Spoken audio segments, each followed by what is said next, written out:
PRC, quality service since 1972. Repairing TVs, console stereos, electronic musical instruments, pinball machines, arcade games, and more. Call 836-0454. This is the Weather Xtreme video. This is the afternoon edition for Monday, the 11th of August. James Spann here. A lot to talk about. Increasing rain chances here, tropical action. So let's get right to it. We'll take a look at, first off, some Skycam images around the network this afternoon. We'll start up in the Tennessee Valley to the north in Decatur. In the sky there, mostly sunny. But even there, with sunshine, temperatures just not that bad for an August day. Readings are in the mid to upper 80s. But as you go farther to the south, the clouds are a bit thicker. There's a look at our Chehaw Skycam, and at 2:30 this afternoon, they're sitting at 78 degrees. You gotta love it. Very nice. And down in Chilton County and Clanton, the sky there mostly cloudy. And again, they've got low to mid 80s because of the lack of sunshine. And there's the big picture. We've got this wavy stall boundary across the deep south, and a surface wave is coming along that front, producing rain off to the west. In fact, there's a look at the Mobile radar at 2:33 this afternoon. Good rains falling around New Orleans, the coast of Mississippi, Pascagoula, Biloxi, and Gulfport. Even a few showers as far north as Washington and Choctaw counties, and we think that will gradually be spreading northward tonight. And a pretty good chunk of Alabama should be wet tomorrow. In fact, look at that. You know, that's pretty amazing for middle summer, huh? That's the expected rain across the country for the next 5 days, valid through Saturday morning at 7 o'clock, and that's suggesting 6 inches of rain over southwest Mississippi, and amounts over 3 inches for the southern half of Alabama, 2 inches to Birmingham, and then a really sharp gradient where you get up to Nashville, and there's hardly anything there. But a pretty good chunk of that's going to be coming down tomorrow, and then again at the end of the week and over the weekend ahead. And normally when you see a map like that, there's some kind of tropical activity involved, but not in the short term. But speaking of tropics, let's take a look. First off, let me mention that we've got flash flood watches. Wanted to show you that off to the west. And just as I'm doing this update, I think the Weather Service in Jackson has extended the flash flood watch deeper into Mississippi. And I do believe it's going to include the central part of Mississippi as well. But again, that's a sign of the times there. Now, tropical weather. We've got our twin waves in the Atlantic.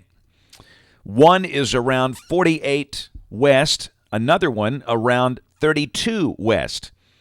And both have flared in convection since we spoke early this morning.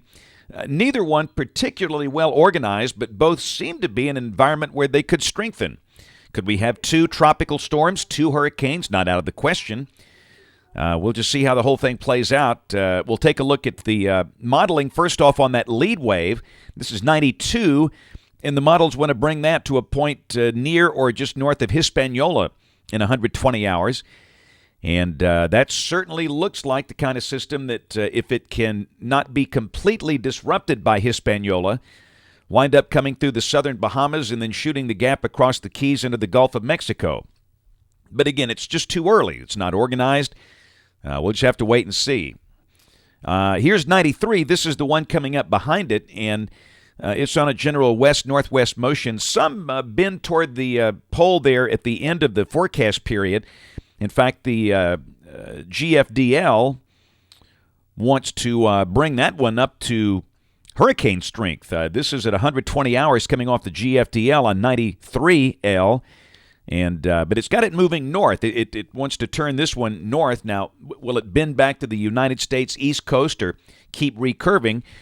Hard to tell at this point. I'm not totally ruling out the chance of that thing bending back toward the United States coastline.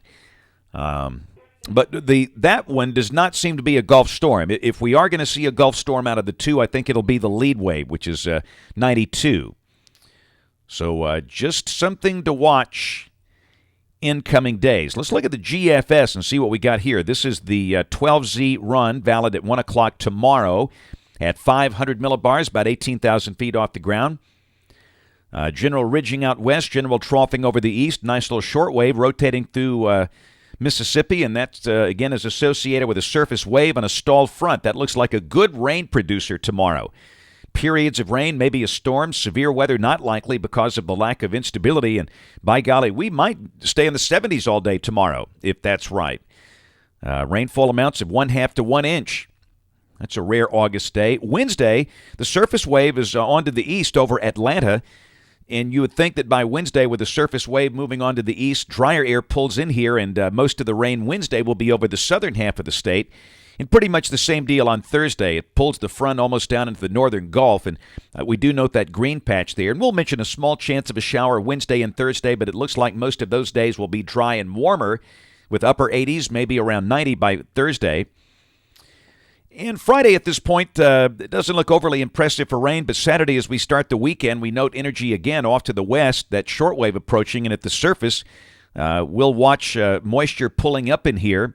That suggests a chance of scattered showers, with rain increasing Sunday with that energy approaching from the west. So I guess really looking at the next 5 days, the primary rain coverage days for us would be tomorrow and then again maybe over the weekend. Monday of next week still looks wet, and Tuesday of next week still looks wet. And I think that'll be the trend for the rest of August. Temperatures below normal, rainfall above average. And at the end of the cycle on the 27th, that looks a little more like summertime, doesn't it? Ridging across the southern U.S., and the GFS voodoo storm of the day is in the southeastern Gulf of Mexico. And you'll see those things coming and going, but I certainly do think that we've got a pulse up coming in the tropics here in coming weeks, which means not too many dull moments around here more than likely. That's it for the Weather Xtreme video this afternoon. Notes on the blog. The next video here by 7 o'clock tomorrow morning. And, of course, we invite you to watch us on TV this evening, ABC 3340 News at 5, 6, and 10 o'clock. Again, thanks for watching. Have a wonderful evening, and God bless.